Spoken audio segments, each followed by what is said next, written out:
Welcome to the City Manager's Report. The City Manager's Report is your preview of the next Oshkosh Common Council meeting agenda and an update from your Oshkosh City Manager. Your hosts, Emily Mikowski of Oshkosh Community Media and City Manager Mark Roloff.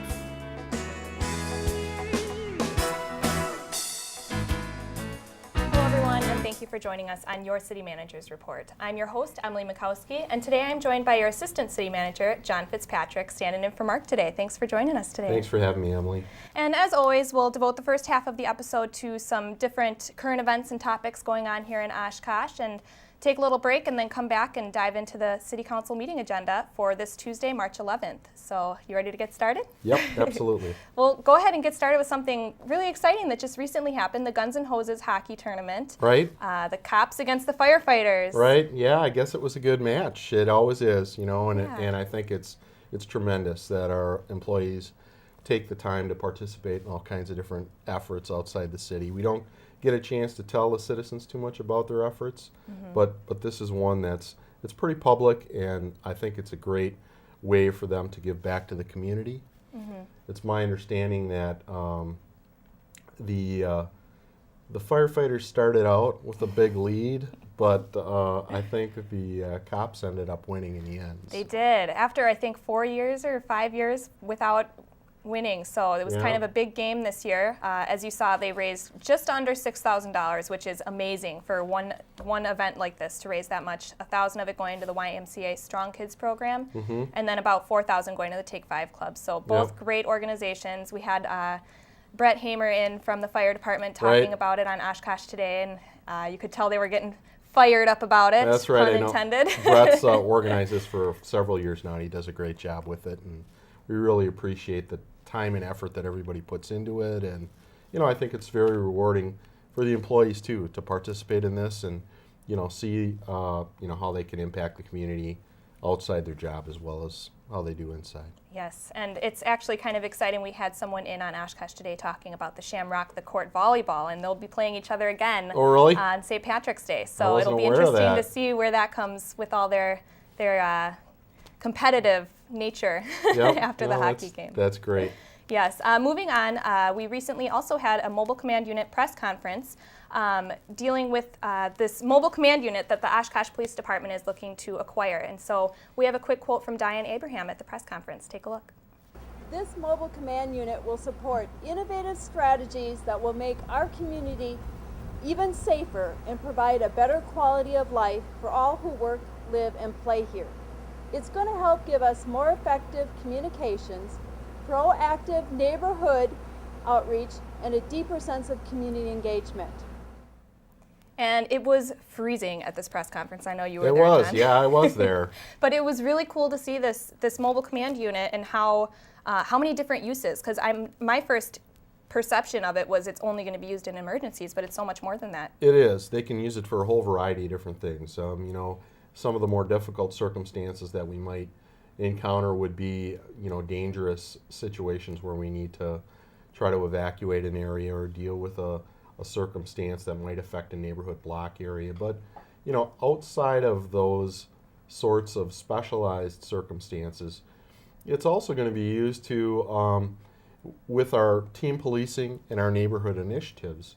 And when they roll into the neighborhood with this unit, they want to provide an opportunity for us to become familiar, for the community members to become familiarized with the police and what they're doing and what activities they're undertaking. So it's going to be useful for us in a variety of different circumstances, as well as any potential emergency management type activities. So hopefully we won't have to use it as much for that, but I think it's a multi-purpose unit, and we're very grateful for all the work that has been put forward by the foundation and all the people that have donated money toward this initiative. I think they're getting closer to raising all the funds, but I think they still have a little ways to go. Yes, and like you said, I know the police department, their motto is know us before you need us. And That's so right. It's going to be a huge tool. I mean, getting out there, getting in the neighborhoods and interacting with kids in the senior center even, I know they've talked about. So it's really kind of an exciting endeavor here. It really is, and I think that because there's a little ways to go for the fundraising, I think that the foundation certainly would welcome anybody that is interested in making any donations, so they can contact them and Diane Abraham directly. Yes, and Diane's been great throughout this. She's definitely motivated for this big project. She is, and she's she's relatively new to the community, but she's just got a tremendous amount of energy, and I think she brings a great drive to the city, and that's something that we all appreciate. Yes, and I mean also with Oshkosh, it's Wisconsin's event city, and I know I'm just talking with council members. We're one of the 6, largest cities in Wisconsin, and this is definitely something that's needed. So Absolutely, we have all kinds of different activities that take place, and sometimes they're large crowds. This is something that can also help us in those sorts of circumstances too, and it just provides another opportunity for us to do our jobs better, and that's what we're always focused on. Great, and something that actually just recently happened as well on March 5th, there was a sex offender public meeting, which is notification of to the public of a convicted sex offender moving in Oshkosh. So what can you tell us about the meeting? Well, that's something that I think the citizens may not be familiar with. It happens not very frequently, but the purpose of those meetings really is to provide an opportunity to educate the community so they have an understanding of the parameters of the placement and how they work, and then also to give them an opportunity to express their ideas and their thoughts. The placements really aren't controlled by the city. They're handled by the state of Wisconsin and the Department of Corrections. But as we do with everything, we want to be open and transparent and try to be as communicative with the community as we can be, so they can understand what the circumstances are. Part of the difficulty when people are afraid is just the lack of knowledge. So we certainly don't want that to be the case. So this was one opportunity for us to provide that sort of information and give people the opportunity for input too. Definitely answer any questions, ease any concerns, and Right. I know our staff member Scott, who records the meetings, says almost majority of all the times they have these kind of meetings, people definitely feel a lot better leaving the meeting than when they walked in. I think so. I think it's just the opportunity to become educated. It's something that the ordinary citizen doesn't deal with a lot. So it's that element, and then, as I mentioned, a chance for them to express their thoughts too. Yes, and the meeting is being replayed on City Cable 10, so you can check our schedules at oshkoshcommunitymedia.org if you'd like to see that meeting. Also coming up tonight, actually, is the Candidates Forum, the League of Women Voters, co-sponsored by OCMS. So it's kind of exciting if you want to maybe tell us a little bit about what that is. Sure, it's that time of year again when the election is right around the corner, and I think it's going to be held, April 1st this year? Yes. So this is an opportunity for people to tune in and listen to the candidates. The League of Women Voters does a very good job, and they have for many, many years, providing some questions, a balanced perspective in terms of the issues themselves. They also give citizens an opportunity to ask questions, either if they're in attendance or in advance. They can submit them, I understand. So it's a way for people to get additional insight into the candidates and how their perspective on what they think they need to address, not only for city council, but also I think for the school district and county board. So I know there's a variety of seats that are up for election. So we encourage people to participate because we need all the help that we certainly can get with all the initiatives that we're undertaking. So Definitely. this is a good way for people to get involved. Yes, and I think it's 2 or 3 questions that they have prepared for each candidate that they have about 2 minutes to answer. And then, like you said, the public are able to submit questions either while they're at the forum or if in advance, I believe they do as well. So. Right. It's been a good partnership with the League of Women Voters for many years, so we appreciate their efforts. Yes, and I think it's something that not a lot of people actually have the opportunity to do in a municipal government the way we do it, which is very interesting. They can tune in or they can stop down and see it in person. Yes, this will also be broadcast live on City Cable 10 as well. And then on to our last item on our list here for the first half is State of the City. Another reminder for March 31st at 6 p.m. It's going to be a great time. I know we're still in the planning process of it. We're really looking forward to it. Yes, I think it's going to be a great State of the City this year. We have a lot of unique things that we're going to be talking about. I know you and the other members of the staff have been working pretty hard to try to get everything prepared. Yes, it'll be a great event. as always, the State of the City address by Mark, and then also some awards are being given out for citizen service, community partners. Right. And really, a really important part of this is the City Department Expo, where people are able to, go one-on-one with city departments and hear about the projects. And the employees look forward to that too. It's an opportunity for them to talk about all the projects that they're involved in. They work pretty hard at that, and they're very proud of some of the efforts that they've undertaken. So we enjoy the opportunity to be able to showcase some of those things too for the community. Yes, and there's a lot going on, so it's definitely not something you want to miss. I mean, as far as getting in touch with what the big projects are in the coming year, and big projects that have completed in the past year as well. I think it'll be exciting. Yes. So we're going to take a quick break here on City Manager's Report, and when we return, we'll go into our council agenda for Tuesday, March 11th, 2014. We'll be right back.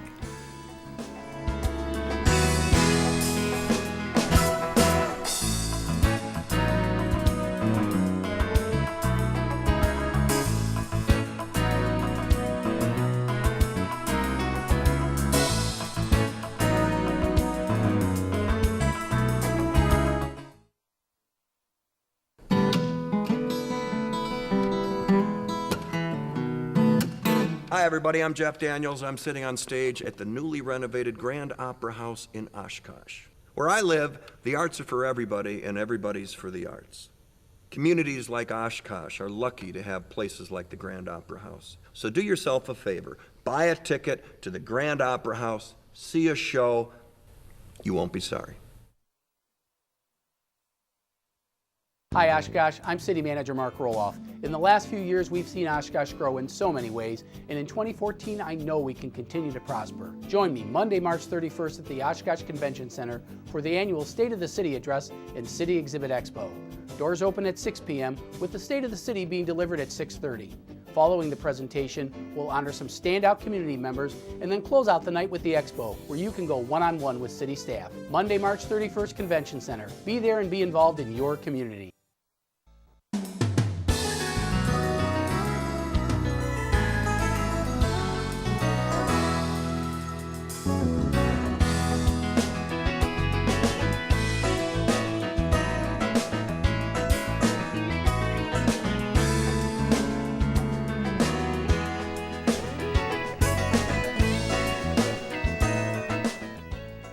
Welcome back to your City Manager's Report. And today we are joined by a special guest, John Fitzpatrick, Assistant to the City Manager. Thanks again for joining us. Thanks for having me, Emily. Now, on the Tuesday's council meeting agenda for March 11th at 6 p.m. in the council chambers, first item we want to talk about is the Public Works contract to Jim Fisher, Inc. for concrete sidewalk. And really, this is kind of a sign of spring, right? It is. Yeah, that's a good way to look at it. It's awarding a bid for a Public Works contract that deals with our sidewalk program, and it's for people to understand the area that we're talking about for this particular bid award. It's north of Witzel, east of 41, and then south of the Fox River. So those are the boundaries of the sidewalks that are going to be done with this bid award. And they're going to be doing things like repairing sidewalks. They'll be working on some aprons. They'll be doing some new sidewalk projects. And also, and maybe more importantly, because of the weather that we've been having this year, they also repair some utility excavation. So if there's been any utility work that's been done by the sidewalk area or maybe even near the street area, they work on those sorts of repairs too. Especially with this tough winter we've had, I'm sure there's been a lot of work with there water has mains. been, and I know you and City Manager Roloff have been talking about that at the on some of these other previous shows, but it has been a pretty tough winter. And on that subject, since you brought it up, we certainly appreciate all the good wishes that the citizens have brought forward in regard to our employees working out in those brutal conditions.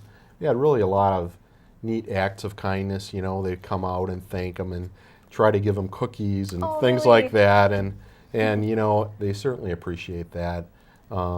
It's tough when you're out there when it's below zero and the water is squirting out all over the place, but we're fortunate that we have such dedicated employees. So Definitely. But anyway, this is for sidewalks. So. Yes, and that's something we can definitely start to look forward to as the weather starts warming up, Right. even at 20 degrees today when it's kind of a heat wave Yeah, for us. it seems like it. Yes, up next, approval of engineering services agreement with CH2M Hill Engineers. And this has to do more with environmental aspects of stormwater. It does. This is a project that we have been working on for a little while. We agreed to work with the Environmental Protection Agency on some plans to handle some of our stormwater and the maintenance of our stormwater system a little bit more formally. And that agreement really went back to the beginning of some of the early years in the early 2000s. But now we're getting to the point where we're putting the plan together. And it really is something that's a complex endeavor. We need to make sure that we're addressing the concerns that the EPA has, as well as be mindful of the requirements that the DNR has in place. So some of the things that they'll be doing are, evaluating our systems, what we do, different schedules for maintenance in terms of stormwater management, and also dealing with some of the modeling that we do for just some of our flows and so it can be a complex activity, but we want to make sure that we are doing everything we can to try to be as compliant as we can with the EPA and the DNR. So it's an important initiative. It's something that some folks may feel is a detail, but if we're involved in a lot of different initiatives for stormwater management, whether it be detention basins and all kinds of different activities, and we can't forget the details, and this is part of those details and the planning process. So. And I know, like you said, stormwater right now is a huge concern, and so really coming up with this plan is basically, like you said, to keep in code with the EPA and the DNR Absolutely. regulations. Right. Moving on to the next item here, approve land exchange with University of Wisconsin Oshkosh for central garage development. Now, this, you were kind of explaining it to me a little bit prior to the show here. It's kind of like a land swap. It is a land swap. It's there's a small parcel that is contiguous to the field operations facility, the new facility we're building on Witzel, and then there's also a small parcel, almost the same size, less than a half an acre, that's on UWO's property that we own. So in order to make best use of those properties, we've decided to exchange those so we can have more room for our activities that we need to address on the field operations facility side, and then UWO can make better use of that small sliver of property that we had, next to their activities. Right. And sometimes it takes time because it's not just the University of Wisconsin Oshkosh.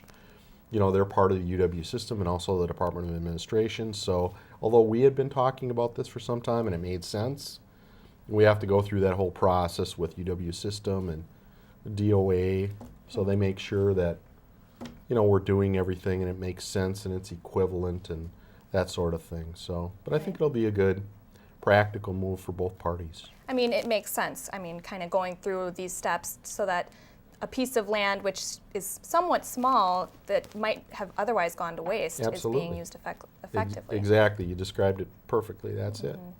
Moving on to our next item here is permit to construct Armory Place stormwater detention basin. Also going back to our stormwater topic here, what exactly does this permit do? Well, this permit really just talks about how we will construct some of the detention basins, just to give people a framework for what this really is all about. We acquired a parcel in the Campbell Creek watershed. It's about a 55-acre parcel to deal with stormwater management. And there was a plan associated with that. The original plan was to build 3 detention basins. So I believe we have 2 built, and I think we're in the process of building a 3rd inside that parcel or near that parcel. But we also were counting on some capacity from a pond that was over by West Haven Golf Course. Now, after we got into the process of building that pond, it was a little bit smaller than we had originally thought. We thought we could handle more stormwater issues through that pond, but because we had to construct it a little smaller, it really isn't going to meet all the needs that we have from a stormwater perspective in that watershed. So as a result of that, we'll need to construct one more basin Adding a fourth. right in that area, that area that we just talked about. And the CUP is really a conditional use permit, and it talks about the conditions by which that land is going to be used. So it'll talk about the riprap associated with the basin and the native plants that have to be part of the planting around the basin itself. So it just kind of outlines, how we're going to do things, so there's no misunderstanding from any of the citizenry on how it's all going to take place. Okay, so really this fourth basin is kind of making up for the smaller size of that third one. It is, exactly, right. It is making up for that smaller size, and although we have a lot of projects on the docket, this is an important one, especially in that watershed area, because I know that citizens have experienced some significant impacts from not having any of these things in place in the past. So we're excited. And this is another spring project to look forward to, right? Okay. Yeah. Great. Up next here, approve assignment of lease with Weeda, dealing with the Marion Road Apartments and Rivers 2 development. And this is kind of a part 2 of a project, right? It is the Rivers 1 project that was undertaken earlier. I think people are familiar with it. It was a project that was cooperatively done with Weeda to allow, I believe, some reduced income elderly occupants to use that facility that was built on the north side of the Fox River there. It's a beautiful facility. If you haven't had a chance to go in and check it out, it's pretty neat. I was trying to get my dad to consider moving there actually because I had an opportunity to see it. It's a prime location there, really. It's really nice, and they did a great job with it. And this is the second phase of that project, really, Rivers 2. It provides an opportunity for more people to access those areas. Because we've had a good relationship with those builders, the Plan Commission felt comfortable moving forward with this. Okay. We're still working out some of the details with Weeda, but it's been a good partnership with them. And did that really affect your decision to work with them again, that relationship that you've had? I think certainly, we've had a good relationship, staff has, and I believe the Plan Commission feels the same way. So sometimes that can overcome a lot of different obstacles if you can work successfully together and you have that history. So we appreciate that relationship. Yes. Something I've learned just from my 6 months or so of being here is collaboration is huge Absolutely. for the city. So moving on to the very next item here, oppose SB 632 and AB 816, dealing with non-metallic mining operations and borrow pits. Now, this is kind of an opposition to the bill for the reasons that it's not allowing us to enforce. Is that kind of? Yeah, it's more of a political element. Ordinarily everything that we have on the council agenda is more project oriented or plan or constructive oriented. This is really more a political statement by the city and the city council going on record saying that they oppose this bill that's at the state level. It was a bill that was brought forward, and I think it deals with some of the mining operations and not only the safety of those operations, but also there were some things that were built into that bill that really strips the municipality's ability to oversee land use. And that was the most troubling part of this. And although they referred it back and they made some improvements in the bill, there's still some things in the bill that would just place mining operations outside the city's control. And I know people get worried about government oversight sometimes, but it's important for us to be able to move forward with some of the plans that we've worked so hard on and that citizens have said they want us to initiate, whether it be our comprehensive plan or any just of the land use plans that we have in certain areas, to place those, to allow the mining operations to take place outside of those plans with ARDAR oversight, it really doesn't. It's a little bit of a risk. It doesn't really meet with what our citizens we work with our citizens on. So that's one of the major concerns that we have with this bill. So I'm hopeful that it can still be modified. And I see within the item here, it also it says associated with DOT construction projects. Can you elaborate a little bit on that? I think that part of it really deals with when there's DOT construction projects and when materials are needed. either set aside or required for those projects. Sometimes they're talking about the mining associated with that, but the main focus really is the ability for us to have control over the areas that we are responsible for. Okay, makes sense. On to our last item to discuss here on the council agenda here is a future agenda item to discuss a special events policy. There was a workshop. There has been one already, correct? There has been one, yes, already a workshop.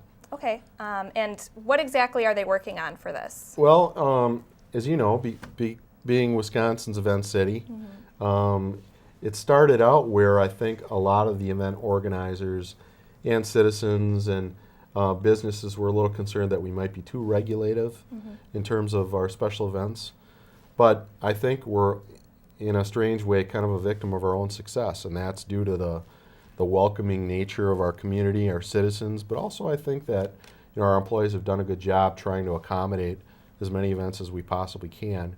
So what this is it's a way for us to take a look at managing the special events. I think that's the next generation of evaluation that needs to take place with special events.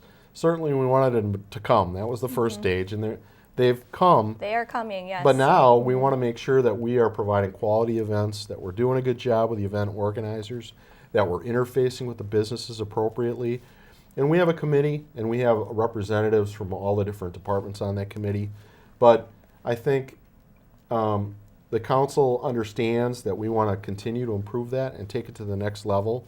We want to be responsive, and how can we best do that? And that's what really this is about.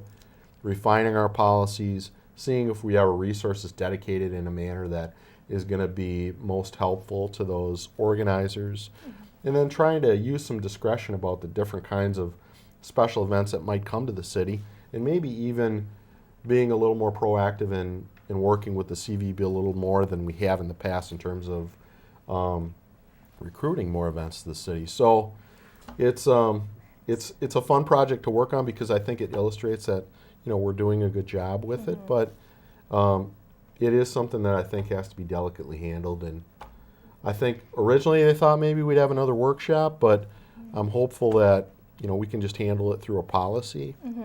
I think that the council has been familiarized and feels comfortable with the issue. And staff and council have really been working on this, continuously. Continuously and pretty closely. So they've been pretty communicative, and I know you've been involved a little bit, with your knowledge of some of the things that we have going on. So I don't know. I think I'm hopeful that it can be handled through a policy. So definitely. And I know, just quickly, there has been a little bit of talk about devoting possibly a position to this. Right. That's something that I think would be helpful too, to have a single point of contact. That's worked well for us in the past in terms of when we had the movie here. Certainly, sometimes it's difficult for us or for outsiders to know what our processes and procedures are, and if you have that single point of contact, they can kind of act as a concierge. So that is a concept that we've discussed, and funding is always the difficult part of it because budgets are pretty tight. So we'll see what we might be able to do collaboratively. But yeah, I think that would be a good outcome. And it'll be interesting to see how this all develops as well. Right. So yes. It looks like we're just about out of time here on City Manager's Report. So thanks again for joining us and being a special guest today, John. Thank you, Emily. Again, the City Council meeting is this Tuesday, March 11th at 6 p.m. You can watch it live on City Cable 10 or on our website, oshkoshcommunitymedia.org. Or you can listen to it on 101.9 WOCT, which is now also online, and on the TuneIn Radio app for mobile devices. Make sure to like us on Facebook or follow us on Twitter for all of your community and government programming and updates, or check out our YouTube channel for government meeting replays and past episodes of your favorite programs. Don't forget, if you do have a question for City Manager Mark Roloff, you can email it to questionmark@ci.oshkosh.wi.us, and he'll answer it on the next episode of CMR. So thanks again for joining us on City Manager's Report, and we'll see you next time.